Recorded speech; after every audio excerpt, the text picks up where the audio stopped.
Je reçois aujourd'hui Vivien Lévy-Garbois, banquier, conseiller à BNP Paribas et professeur affilié à Sciences Po. Il vient de co-signer avec Bertrand Jacquia, autre professeur à Sciences Po, les 100 mots de la crise de l'euro dans la collection Que sais-je des éditions Presse universitaire de France. Le but de cet ouvrage est de faire le point sur les causes de la crise et les pistes pour en sortir. Alors quel est son regard de banquier sur ces problématiques? Eh bien, c'est ce que nous allons voir. Bonjour Vivien Lévy-Garbois. Bonjour. Alors première interrogation, quelle est la part de responsabilité des banques dans la crise de l'euro selon vous, qui êtes banquier justement? Écoutez, la crise de l'euro, ça a d'abord été une crise déclenchée par la situation de la Grèce, c'est-à-dire d'un État souverain qui avait un déficit budgétaire considérable, en tout cas bien plus considérable que ce qu'il avait prévu ou annoncé, puisqu'il avait annoncé quelque chose de l'ordre de 5% de déficit budgétaire par rapport à son PIB, et qu'en réalité, il s'est trouvé avec 12, 13, 14% de déficit budgétaire. Donc il y avait vraiment une sorte de surprise sur le déficit de ce pays, et ensuite de déception et d'une certaine manière une certaine fraude qui a entraîné la suspicion.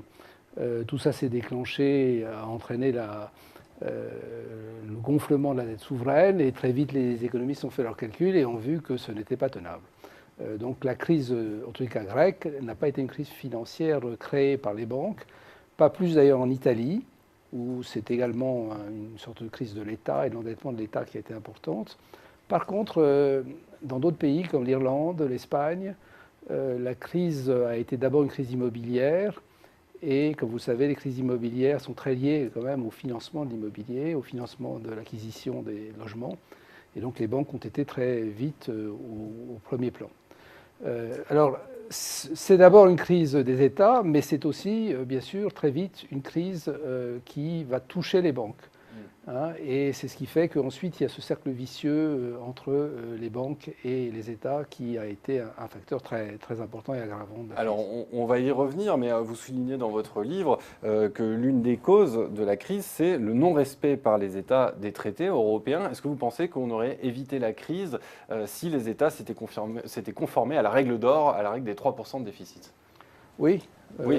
ça me paraît certain. Si je peux prendre une analogie, si vous imaginez un groupe industriel ou financier dans lequel il y a beaucoup de filiales et que chacune de ces filiales, au fond, ne respecte pas les règles du jeu du groupe, ne suit sa politique de manière tout à fait indépendante et que les gens s'en aperçoivent, il y a un moment où, d'une part, les gens décotent l'entreprise et le considèrent comme une sorte de conglomérat un peu lâche. Et d'autre part, ils investissent ou ils vont noter ou évaluer chacune des filiales un peu pour sa valeur propre. C'est ce qui s'est passé pour l'Europe. C'est-à-dire qu'à partir du moment où les pays ne respectaient pas la règle des 3%, ne respectaient pas les règles budgétaires, les gens se sont dit que finalement l'Europe était incapable de se comporter comme un tout. Et donc on commençait à évaluer chacune des parties. Et alors que l'Europe était globalement dans une situation bien meilleure que la plupart des autres grandes zones, puisque en termes de déficit budgétaire, c'était mieux qu'aux États-Unis, mieux qu'en Asie. En termes de déficit extérieur, c'était l'équilibre extérieur, alors que ce n'était pas le cas dans la plupart des autres grands pays. Donc si vous voulez, alors que l'Europe aurait dû être une zone refuge, une zone formidable, elle a été une zone de crise. Mais est-ce que le problème ne vient pas tout de même peut-être un peu plus de l'endettement privé, puisque je prends le cas de l'Espagne, au moment du déclenchement de la crise, l'endettement public était de 45%, l'endettement privé était de 100%. Oui, mais parce que c'est là qu'on revient au problème de l'Espagne. L'Espagne a eu ce problème immobilier, et le problème immobilier, c'est un problème d'endettement privé. C'est-à-dire que c'est un problème de banques qui prêtent à des particuliers qui achètent de l'immobilier, et l'immobilier est surévalué. Lorsqu'on se rend compte qu'il est surévalué, il y a un sujet de solvabilité de ces emprunteurs. Je crois que c'est ça, c'est exactement ça. Donc ça n'a pas été toujours un problème purement d'État. Il y a des cas, l'Espagne, l'Irlande, où ça a été des problèmes privés, immobiliers, mais très vite ça s'est enclenché en un cercle vicieux entre État et banque. Il n'y a pas aussi un problème de divergence entre les différentes économies de la zone euro? On peut mettre ça comme parmi les causes de la crise de l'euro? Oui, bien sûr. Oui. la divergence, ça fait partie de ce que je disais tout à l'heure quand je prenais l'analogie avec des filiales. C'est-à-dire que chacun est parti dans son rythme. Les divergences de croissance ont été énormes, hein, depuis la création de l'euro jusqu'à 2007, avant le début de la crise financière. On avait en gros certains pays qui ont cru de presque de 70%, d'autres de 10%. Donc si vous voulez, ça fait des écarts gigantesques. Et sur l'inflation, il y a eu aussi des écarts de 30 à 40% dans certains cas.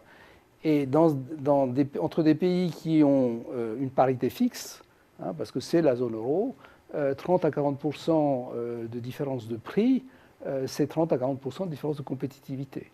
Hein, et donc ça devenait intenable. Alors, vous mettez aussi en cause dans votre livre, vous l'avez un petit peu évoqué tout à l'heure, la corrélation entre risque souverain et risque bancaire. Aujourd'hui, il y a eu des moyens qui ont été mis en œuvre, par exemple le mécanisme européen de stabilité, pour sortir de ce cercle vicieux, de cette boucle infernale, pour reprendre le mot 40 de votre livre. Est-ce que, selon vous, ces moyens sont suffisants pour sortir de cette boucle infernale? Oui. D'abord, la boucle infernale, pour que vos auditeurs et téléspectateurs le comprennent bien, c'est le phénomène suivant, très simple. Les États ont un problème d'endettement et les banques détiennent des titres d'État. Ils détiennent des titres d'État parce qu'ils en ont besoin pour se refinancer à la Banque centrale, parce qu'ils en ont besoin pour financer les États d'abord. Ils étaient jugés plus sûrs aussi. Parce qu'ils en ont besoin pour... Oui, parce qu'ils étaient jugés plus sûrs, parce qu'ils font donc des erreurs de jugement aussi, parce que c'est une garantie pour beaucoup d'emprunts qui peuvent vouloir faire. Bon, donc si vous voulez, il est normal que les banques détiennent des titres d'État. Donc les banques détenant des titres d'État qui sont eux-mêmes évalués comme moins bons que précédemment, eh bien on considère que les banques détiennent des mauvaises créances, des créances toxiques ou je ne sais quoi. Et donc on considère que les banques se trouvent en situation de solvabilité moins bonne. C'est ça et bien sûr, les banques se trouvent en mauvaise situation, les États peuvent être amenés à venir à leur secours et à les recapitaliser, etc. Donc on voit bien comment il y a une sorte de cercle vicieux possible, hein, entre État et banque. Alors maintenant, peut-on en sortir? Alors, pour en sortir, bien sûr, l'idée qui a été très importante, hein, dans la résolution de cette crise de l'euro, c'est la création, d'abord le rôle de la BCE, le rôle de la BCE qui est intervenu très astucieusement. Fin 2011, il y a eu une sorte de panique bancaire sur les banques de la zone euro. Toutes les banques de la zone euro. Et face à ça, Mario Draghi arrive comme président de la BCE en juillet 2011. 2012. Non, 2011. Et dès septembre, il commence à prendre des mesures. Et au fond, les mesures, vous les connaissez, c'est effectivement ce que vous avez appelé le mécanisme européen de stabilité, ce qu'on appelle le LTRO, c'est-à-dire une facilité à 3 ans aux banques sans limite pour refinancer les banques et pour leur permettre de résoudre tous leurs problèmes de liquidité. Et puis aussi ce qu'on a appelé aussi l'OMT, c'est-à-dire la possibilité pour la Banque centrale d'intervenir, hein, sur le marché des créances d'État. Hein.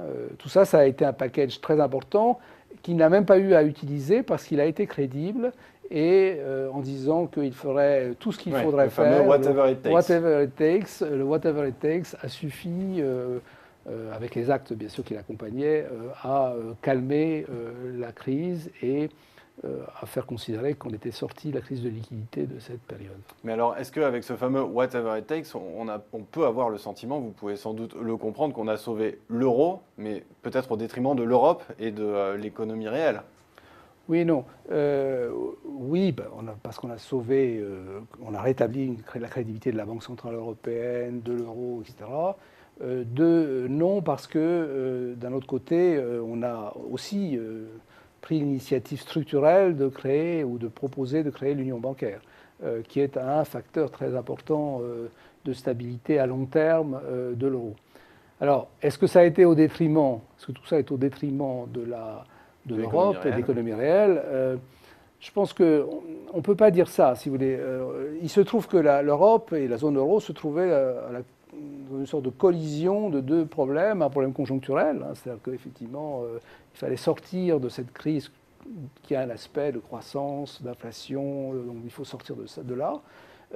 Et en même temps, elle a un problème structurel, c'est-à-dire qu'il y a des problèmes de compétitivité, Elle a 40 ans, enfin pour la France en tous les cas, de déficit budgétaire sans interruption. Elle a des régimes sociaux qui sont déséquilibrés.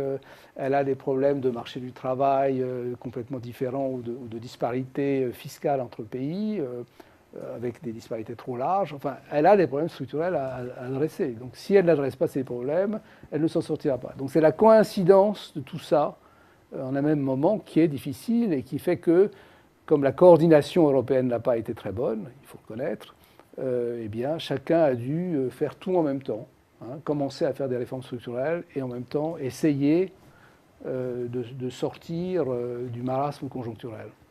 Eh bien, Vivien Lévy-Garbois, merci d'être venu apporter votre éclairage de banquier, mais aussi de professeur affilié à Sciences Po, sur cette crise de l'euro. Je rappelle le titre de votre livre, Les 100 mots de la crise de l'euro, co-signé avec Bertrand Jacquillat aux éditions PUF dans la collection Que sais-je. Merci encore d'être venu sur Xafi Canal. Merci à vous.